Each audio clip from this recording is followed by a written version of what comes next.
UP PCS में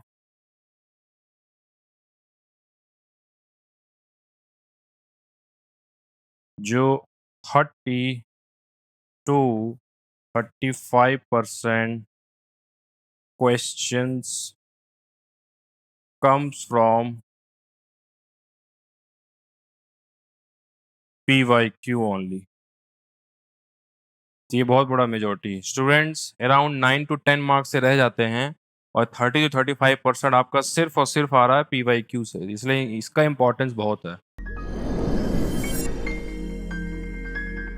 Morning friend, this is Ashok from Plutus IS. Today we share the strategy for UPPCS. Now take a look. UPPCS में around topic लेते हैं 100 days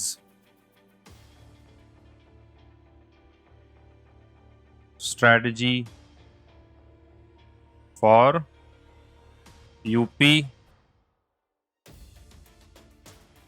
PCS। 100 दिन का plan मैं आपको बता रहा हूँ कैसे स्ट्रेटेजाइज करके आप इसे एट वन गो क्लियर कर सकते हैं prelims mains to the interview round. First thing, जो भी आप डे में स्टार्ट करते हैं फर्स्ट आपका पार्ट में होना चाहिए NCERT revision.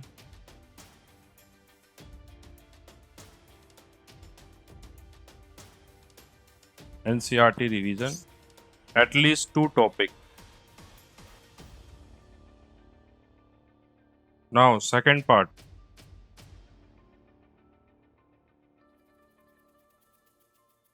any standard test paper, कोई भी टॉपिक का।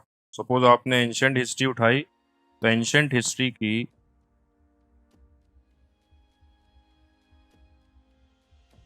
आपने हड़प्पा संस्कृति, अर्ली वैदिक, देन लेटर वैदिक,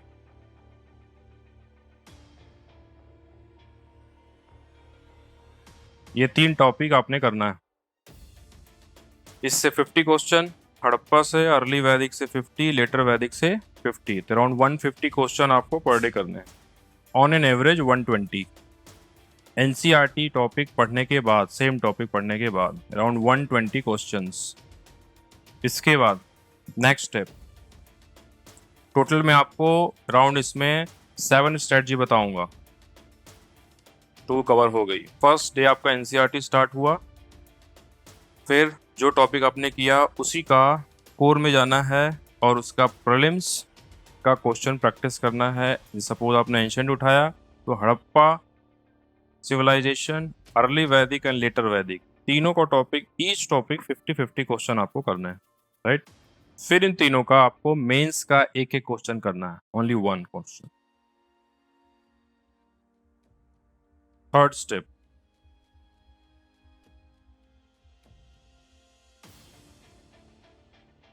strategy for mains and prelims. Mostly students ये ध्यान रखिएगा, जो अराउंड 85 अराउंड 90% स्टूडेंट फेल हो जाते हैं वो सिर्फ ध्यान देते हैं यहाँ पे, ओनली प्रीलिम, इसलिए उनको 5 साल लग जाते हैं। तो आपको ऐसा नहीं करना है, आपको स्ट्रेटजी बना के चलनी है डे 1 से कि प्रीलिम्स तो रहा है बट उसके बाद मेंस के लिए टाइम कम मिलता है। 90 डेज आप मोर और लेस प्रैक्टिस आप कर लोगे। 20 क्वेश्चंस होते हैं मेंस में, 3 आवर मिलता है। तो फर्स्ट 10 क्वेश्चन 150 वर्ड, 150 शब्द लिखने होते हैं, 7 मिनट मिलते हैं। और सेकंड जो 15 मार्कर क्वेश्चन हैं उसमें आपको 250 शब्द लिखने होते हैं, इसके लिए आपको 10 मिनट मिलता है। तो ये आपको डेली करना है, एटलीस्ट 1 आंसर। अगर आप कोई भी टॉपिक किए minimum 2 question per day mains का, तो मंथ में 60 हो जाएगा। स्ट्रेटजी है ये 100 डेज का। तो एंड ऑफ 100 डे मिनिमम आपके पास 200 क्वेश्चन प्रिपेयर होगा। तो आपको आइडिया होगा कि ये टॉपिक क्या करो होगा, क्या पैटर्न है और क्या सिस्टम। प्रीलिम्स के बाद आपको स्पीड पे काम करना होता है, कॉन्सेप्ट नहीं समझना होता है। तो इसका ध्यान रखिएगा, डे 1 से मेंस और प्री दोनों कवर करना है। तो ये थर्ड पार्ट हुआ। ये स्ट्रेटजी हम बात कर रहे थे कि फर्स्ट आपने एनसीईआरटी रिवाइज किया अपना टॉपिक, सेकंड कोई टॉपिक उठाया, सपोज एंशिएंट हड़प्पा, अर्ली वैदिक, लेटर वैदिक, इसका on an average 120 question practice करना आपको अराउंड 2.5 आवर लगेगा, मैक्सिमम 3 आवर, जो सेकंड टाइम रिवाइज कर रहे हैं। ये सेकंड स्टेप है। थर्ड स्टेप, ये हमने देखा कि ये बेसिकली एक फिनोमेना है, ये आपको ध्यान रखना है। सिर्फ प्रीलिम लेके नहीं चलना है, आपको मेंस का भी ध्यान रखना है, क्योंकि 90% स्टूडेंट इसीलिए फेल कर जाते हैं क्योंकि वो सिर्फ प्रीलिम पे ध्यान दे रहे हैं, वो 3 पार्ट में देखते हैं। No, whole paper as a one, पूरा कंप्लीट पेपर आपका एज अ वन पेपर है। Everything is interconnected, everything is interdependent. So आपका जो ओपिनियन बेस्ड सिस्टम है वो तभी आएगा जब आप उसे लिखोगे। What ever you know you jot down in your paper. तो मेंस भी साथ साथ रखना, ये उसका स्ट्रेटजी बेसिकली है। आपको इस भी प्रैक्टिस करना है, यही हमारा थर्ड स्टेप भी है स्ट्रेटजी के लिए। थर्ड स्टेप, आपको 3 आंसर राइटिंग प्रैक्टिस करना है per day.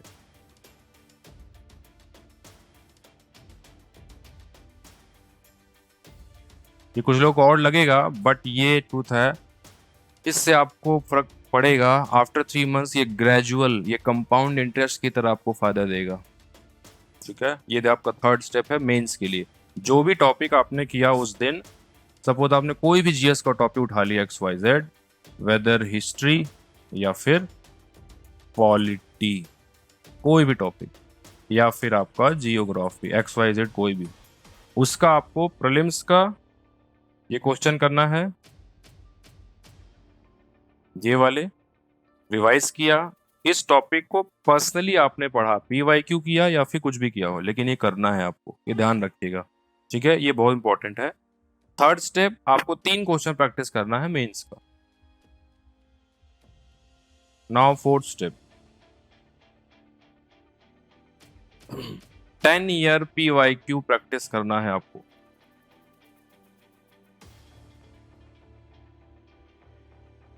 Ten years PYQ practice, not 1 time, ये आपको करना है 4 टाइम, 4 to 5 टाइम। क्यों ये मैंने ऐसा कहा आपको? 10 साल का PYQ प्रैक्टिस करना है 4 से 5 बार। होगा क्या, आपने मान लिया कोई एक टॉपिक लिया, मान लीजिए आपने कॉन्स्टिट्यूशनल ले लिया, तो कॉन्स्टिट्यूशन में जैसे भी इलेक्शन अभी आपके जो ऑलमोस्ट अनाउंस हो गए हैं, कोड ऑफ कंडक्ट लागू हो गया है, 4 जून तक आचार संहिता लागू हो गई। 4 जून के बाद 18 लोकसभा जब इलेक्ट होगी, जो भी मेजोरिटी में आएगी गवर्नमेंट, उसके बाद ही आपका कोई नया एजेंडा या नया गवर्नमेंट कोई भी एक नया प्लान दे सकती है, ये रूल है। तो इस रूल में आपको ध्यान देना है कि जो PYQ है, सपोज जैसे इलेक्शन कमीशन आर्टिकल 324 तो आर्टिकल 329 के बीच आता है, तो उसमें कोई टॉपिक सपोज हमने ले लिया, तो वो उसमें जो करेक्ट ऑप्शन है वो 1 आंसर होता है। सपोज अब मैं ऑप्शन ले लेते हैं, क्वेश्चन है option 1 2 3 4, A B C D, इसमें करेक्ट कितने होंगे? ओनली 1। बट ये जो बाकी 3 बच गए आपके B C और D, सेकेंड राउंड में आप बी को क्लियर करोगे, थर्ड रिवीजन में आप सी को भी ऑप्शन याद कर लोगे, और फोर्थ रिवीजन में आपको डी भी याद हो जाएगा। ये सुनने मोड लगे, बट इंपॉर्टेंट है कि 10 ईयर PYQ आपको 4 से 5 बार रिवाइज करना है। तो इससे होगा क्या, आपका ये अराउंड 50 मॉक टेस्ट प्रिपेयर हो जाएगा ऑटोमेटिक। इससे आपको ट्रेंड पैटर्न पता चलेगा। और UPPCS में मोस्टली, UPPCS में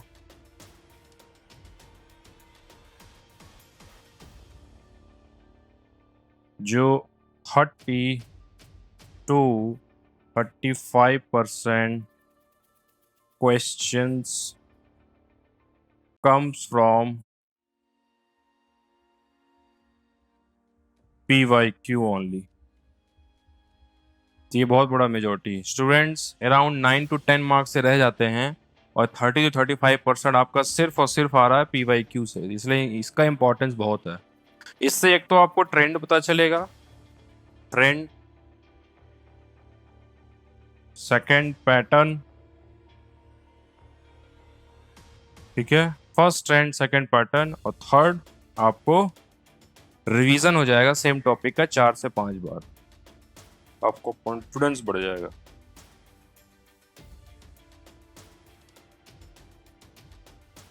जी आपका है फोर्थ स्टेप, ठीक है, इसको ध्यान रखना है आपको। 30 to 35 question going to repeat. PYQ से आपको प्रैक्टिस करना है, इससे आपको ट्रेंड और पैटर्न का पता चलेगा। ये बहुत जरूरी है। अराउंड 10 ईयर का आपको 4 से 5 बार लगाना है बिफोर एग्जाम। पर डे आप ऐसे कर लो, आपको 30 क्वेश्चन करना, दैट्स इट। तो मंथ के एंड में आपके पास हो जाएंगे अराउंड 900 क्वेश्चन। 1 डे 30 इंटू 3, ठीक है। आपको सिंपल सिर्फ PYQ के 30 क्वेश्चन लगाने हैं पर डे।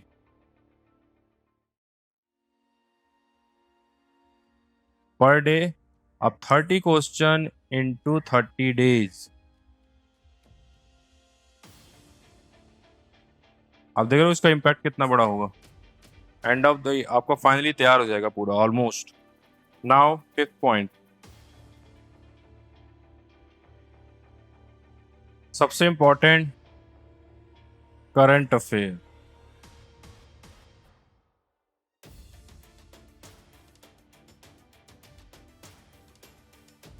करंट अफेयर से अराउंड 30 to 38 क्वेश्चन आते हैं।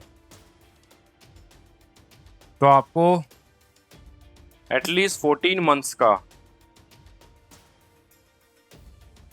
14 मंथ्स का प्रिपेयर करना होगा।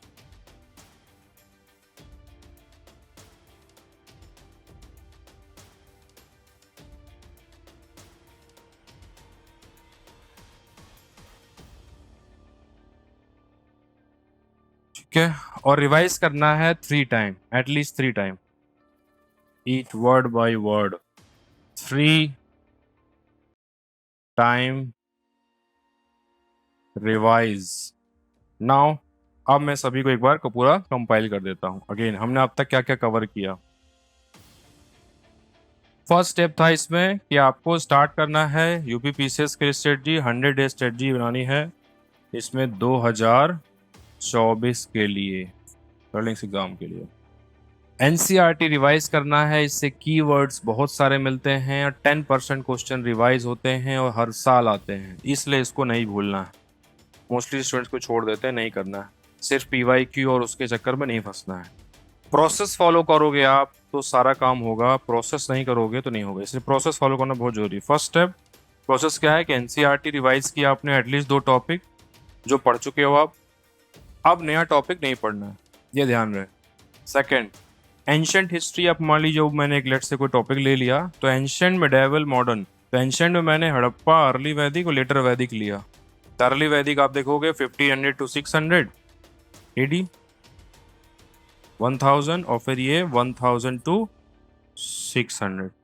तो इसका आपने प्रैक्टिस कर लेना है टोटल 120 एटलीस्ट। ये हो गया फर्स्ट स्टेप इसमें, फर्स्ट एनसीईआरटी, सेकंड हो गया वो टॉपिक कौन सा, टॉपिक के बाद एक्चुअल में इसका प्रैक्टिस करना है। ये टॉपिक हुआ, ये उसका प्रैक्टिस के लिए बताया कि प्रैक्टिस आपको करना है। तो एटलीस्ट अभी आपका एंड में आप देखोगे आपका 3 बार रिवाइज हो जाएगा टोटल। तो फर्स्ट एनसीईआरटी, सेकंड वो टॉपिक वाइज बाइफर्केशन हो गया। थर्ड स्टेप कि आपको इसमें मेंस का प्रैक्टिस करना है। ये तो एक परफॉर्मा था बेसिकली, मेंस का स्ट्रेटजी था ये कि आप कह सकते हो 20 क्वेश्चन है, 10 क्वेश्चन आपके आते हैं 150 वर्ड, 150 शब्द लिखने होते हैं, और 15 क्वेश्चन 250 शब्द। तो इसका भी आपको 2 या 3 क्वेश्चन पर डे करना, यही हमारा थर्ड स्टेप है प्रोसेस का। थर्ड स्टेप है आपका 10 year PYQ practice. Per day कितना करना है? ओनली आपको 30 question, only 30, not more than, not less than. Every day 30 question आपको करना है। 10 PYQ, revise at least 4 to 5 time, at least 4 to 5 time, ये आपको ध्यान रखना है, ठीक है। ये जैसे रिवाइज आपका हो गया, अब आप देखोगे धीरे धीरे ये इकट्ठा हो रहा है। PYQ भी लगा रहे हो आप, NCERT के साथ आप हड़प्पा, अर्ली वैदिक, लेटर वैदिक तीनों पार्ट कर लिए, वो एक रिवाइज हो गया। नाउ फिफ्थ स्टेप सॉरी, ये हमारा लास्ट स्टेप है मोस्ट प्रोबेबली। इसमें आपका जो यूपीपीसीएस में अराउंड 30 to 35% क्वेश्चंस आपके जैसे ट्रेंड बताया कि PYQ से ही आते हैं, तो इसका आपको ध्यान रखना है। और प्रोसेस क्या है कि मेंस का क्वेश्चन इसमें आपको प्रैक्टिस करना है।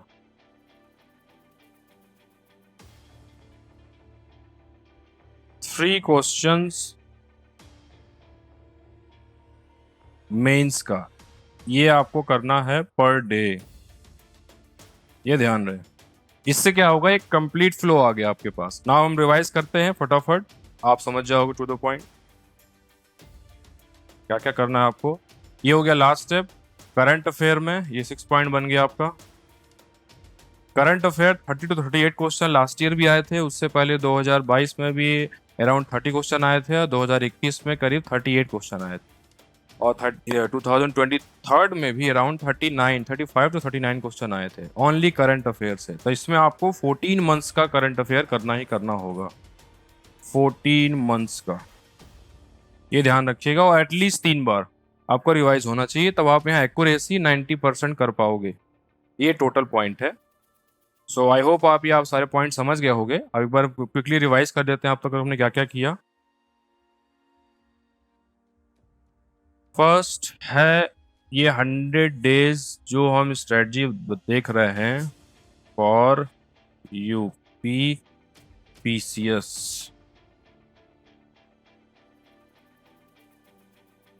पहला था NCERT रिवाइज, इसके साथ इसमें आपको क्वेश्चन प्रैक्टिस करना है एटलीस्ट 100। सेकंड, आपको करंट अफेयर करना है 14 मंथ्स का, जिसे 3 टाइम रिवाइज करना है। अब ध्यान दें, आपको नया टॉपिक कुछ नहीं पढ़ना, अब ओनली 100 डेज बचा है सिर्फ प्रीलिम्स और मेंस के पर्सपेक्टिव में। थर्ड, आपने जो भी पढ़ा NCERT में वो यहाँ करंट अफेयर प्रैक्टिस किया, अब आपको करना है मेंस। मेंस में आपको जो भी टॉपिक आप NCERT में कवर किए, PYQ से आपको सिर्फ 3 क्वेश्चन आपको प्रैक्टिस करना है, ओनली 3 क्वेश्चन, दैट्स इट।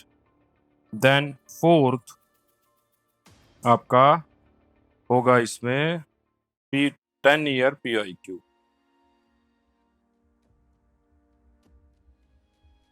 और आपको इसमें करना है 30 क्वेश्चन पर डे। ये कुछ स्टूडेंट्स को देखने में बहुत ज़्यादा लग सकता है, पर ज़्यादा नहीं है। ये सेम चीज़ मैं आपका 3 बार रिवाइज करा रहा हूँ, जिससे आपको फ़ायदा मिलेगा कि 10 ईयर PYQ जब 30 क्वेश्चन आप लगाओगे, मेंस के आप जब पढ़ोगे तो उसको आपको पूरा फुल पिक्चर और स्ट्रेटजी मिलेगी कि इसके बारे में हाउ टू थिंक, सोचना कैसे है। वो डायमेंशन कवर होगा, जिसमें फैक्चुअल भी कवर होगा। करंट अफेयर रिवाइज करोगे तो कोरिलेट कर पाओगे आप। ये सेम डे आपको शेड्यूल रखना है, इतना 4 पर डे। और NCERT में आपको अराउंड 100 क्वेश्चन, जो भी टॉपिक पढ़ा उसके 100 क्वेश्चन करने हैं, ध्यान रखिएगा। तो ये कहीं ना कहीं आपका रिवाइज भी होने वाला है। जो 100 क्वेश्चन यहाँ किया उसका PYQ अपने यहाँ लगाया, आपका टाइम सेव हो जाएगा। और 10 ईयर क्वेश्चन 4 बार लगाना है, ताकि जो उसका ऑप्शन करेक्ट है, उसके अलावा जो ऑप्शन है BCD जो हमने डिस्कस किया था, वो भी आपके करेक्ट होने चाहिए, तभी जाके आपका ये एक्यूरेसी 70 to 80% पहुंच जाएगा। और PYQ से जैसे मैंने आपको बताया around 20 to 25 question per year आते हैं। तो 100% सॉलिड मार्क्स आप क्यों छोड़ोगे, इसका ध्यान रखिएगा। मोस्टली स्टूडेंट्स को लास्ट के 10 डेज करते हैं तो नहीं कर पाते हैं, तो अभी से आपको करना है। और इस पूरा आपको कवर करने में पर डे आपको ओनली 6 to 7 आवर लगेगा, दैट्स इट। अगर कोई वर्किंग प्रोफेशनल भी है तो वो भी ये कर सकता है, क्योंकि 8 या 9 घंटे की जॉब होती है। उसके बाद भी आप रिलैक्स करके 2 घंटा सुबह 3 घंटा शाम, या 3 घंटा सुबह 3 घंटा शाम आप पढ़ के इजीली कवर कर सकते हो। Focus only one. So I hope ये आपको हेल्प किया होगा। So that's all for today. Thank you so much.